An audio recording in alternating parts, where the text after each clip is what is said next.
So currently, we've been remodeling my house and my studio, and there's a product that I want to highlight because it's been helping me out quite a bit, and I think can be pretty useful for a lot of people depending where you live. So let me tell you a little bit more about it. So this right here is the air purifier by Dyson. It's called Big+Quiet, and when you buy it straight out of the box, it comes completely unassembled like this. The overhead comes separate, and you have the under part, which has the filters inside like this. The filters are pretty easy to replace. The only thing you have to do is pull the cover.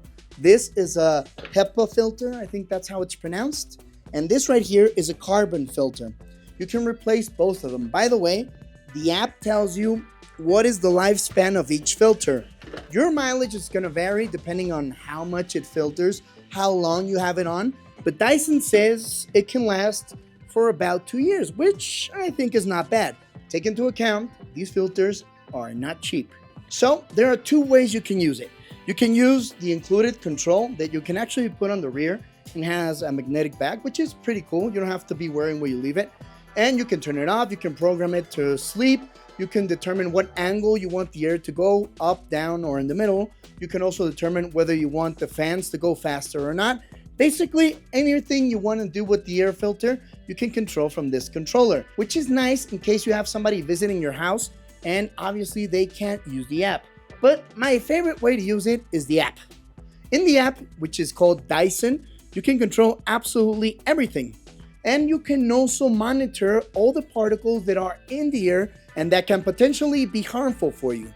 For example, we did a couple of tests with it with something we could control really easy, which is called VOC. Inside the app, I had no idea what VOC meant, but you just click on it and it tells you exactly what it is and what causes it. And it says that they are volatile organic compounds. And what causes it? Well, inside the app it says odors that may be potentially harmful include cooking, burning fuel, perfume, and cleaning products, which are the ones we use to do this test. We actually just sprayed a little bit of lotion into it, and bam, it immediately knew it was VOC and told us that the range was too high. Obviously, it was going to mark that because we did it straight into the air purifier just to test it out. And it did it very well and cleaned it up pretty fast. So it does know what is in the air. It does know what it has to clean.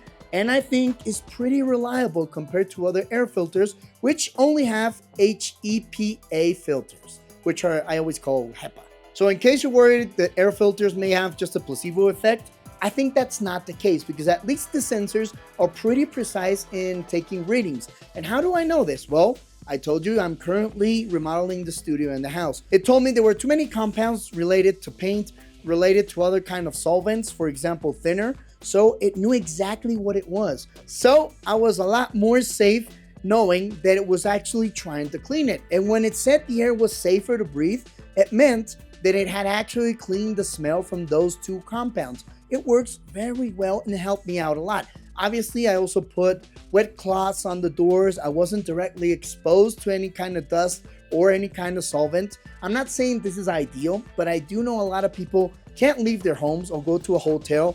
Meanwhile, they're remodeling because a lot of these things will take months. This has been ongoing here for 4 months. I have nowhere to go for 4 months. And this was completely necessary because I needed to fix my walls. I needed to fix my furniture, which was going down the drain. So this helped me a lot more, especially when I went to sleep. I feel a lot safer having something like this. But doesn't mean that everybody needs an air purifier this size and this expensive. Well, I don't think so because the filter is pretty big and it actually has something that's pretty funky, I guess I would say. Another smell that I only smelled before in the Dyson InZone, which are these crazy headphones with an air purifier. By the way, I have a full video dedicated to that product in case you want to see it. I will link it below in case you want to watch it. But that's the only place where I smelled that before. So that smell can be an issue for maybe some people.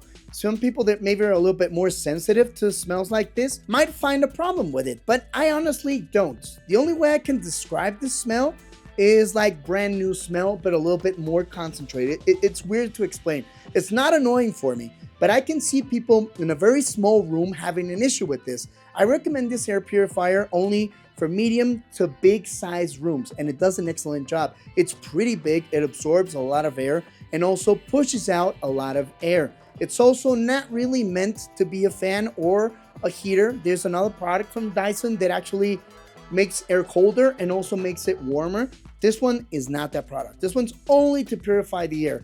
And the price on it, well, it's pretty premium as well. You can find it for about $1,200. I know there are other options in the market which are a little bit cheaper than this, but those other options in the market, I think, aren't as premium, especially for the app. I think the app makes this worth my while. I don't regret getting it. I think it's a very good thing we have during this period where we're remodeling the house and fixing everything we need. It's helped me out quite a bit. I've even been able to measure risky situations where the compounds are way too much in the house, so my dogs and I leave the house for at least 8 hours, and I can monitor the air quality remotely because I can be anywhere in the world, just connect through Wi-Fi and see exactly what the air quality is like inside my house. Also, the filters are replaceable.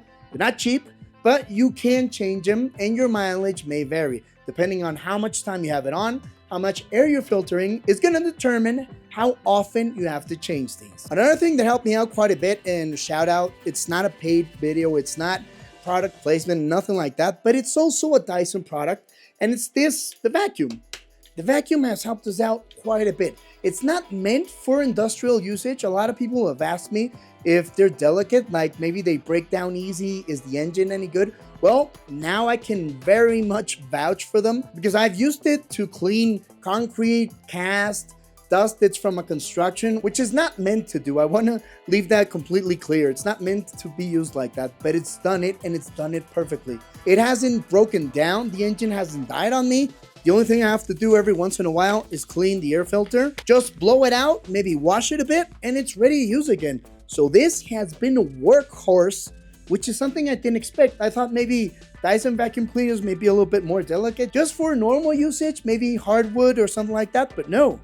I can very much vouch for you using this even in a construction. Again, it's not meant for it, but it survived. So would you guys buy this, the Big+Quiet? Tell me, is it too big for you? Maybe it's too expensive? Drop a comment below. And another thing that's also survived is this channel, thanks to you. So I'll drop another video over here you might like. Also, leave a like and subscribe because it helps us out quite a bit.